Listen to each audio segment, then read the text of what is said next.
Hello, bachcho. Let's read the question. The question says, why can the Chinese government not be called a democratic government even though elections are held here? तो सवाल हमसे ये पूछा जा रहा है कि ये जो चाइना की गवर्नमेंट है, जिसे हम चाइनीज गवर्नमेंट कहते हैं, जैसे इंडिया की गवर्नमेंट को हम इंडियन गवर्नमेंट कहते हैं, उसी तरीके से चाइना की गवर्नमेंट को हम डेमोक्रेटिक गवर्नमेंट क्यों नहीं कह सकते, जबकि वहां पर इलेक्शंस हो रहे हैं। इलेक्शंस होने के बाद भी हम चाइना की सरकार को, चाइनीज गवर्नमेंट को डेमोक्रेटिक गवर्नमेंट क्यों नहीं कहते हैं, सवाल आपसे ये पूछा गया है। इसके चार ऑप्शंस दिए गए हैं। आर्मी पार्टिसिपेट्स इन इलेक्शन इसलिए नहीं कहते हैं क्योंकि उसमें आर्मी पार्टिसिपेट करती है इलेक्शंस में। Government is not accountable to the people, उसमें सरकार जो है वो लोगों द्वारा, लोगों के लिए अकाउंटेबल नहीं है, जवाबदेही उनकी लोगों के प्रति नहीं है।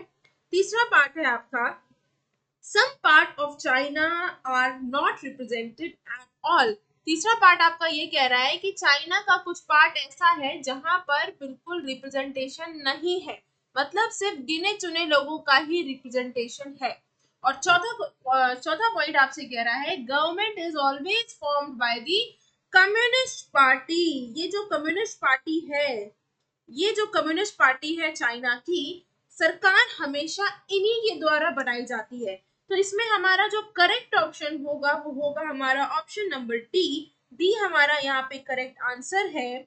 क्यों है? इसलिए क्योंकि चाइना में क्या है, वहाँ इलेक्शंस भी होते हैं, लेकिन वहां पर सिर्फ एक ही पार्टी है जिसका नाम है कम्युनिस्ट पार्टी, और उसी में से कैंडिडेट खड़ा होता है और लोगों को उसी कैंडिडेट को ही चूज करना रहता है। मतलब ये जो कम्युनिस्ट पार्टी है, इनके भी इस पार्टी के जो कैंडिडेट्स होते हैं, यही लोग इलेक्शन में खड़े होते हैं। लोगों के पास कोई चॉइस नहीं है कि वो किसी दूसरे कैंडिडेट को चूज कर सके, किसी दूसरे पार्टी के।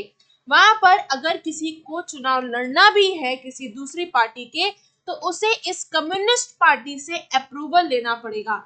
इसलिए वहां पर क्या होता है कि कोई भी कैंडिडेट को कम्युनिस्ट पार्टी अप्रूवल नहीं देती है। भाई, अपने खिलाफ कौन कोई कैंडिडेट खड़ा करना चाहेगा, इसलिए इन्हीं में से वो अपने कैंडिडेट्स खड़े करते हैं, और उसके बाद लोगों के पास चॉइस नहीं होती, वो इन्हीं लोगों में से चूज करते हैं।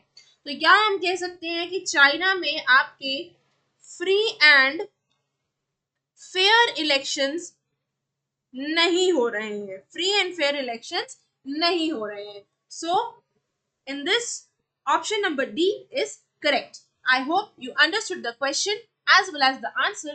Best of luck.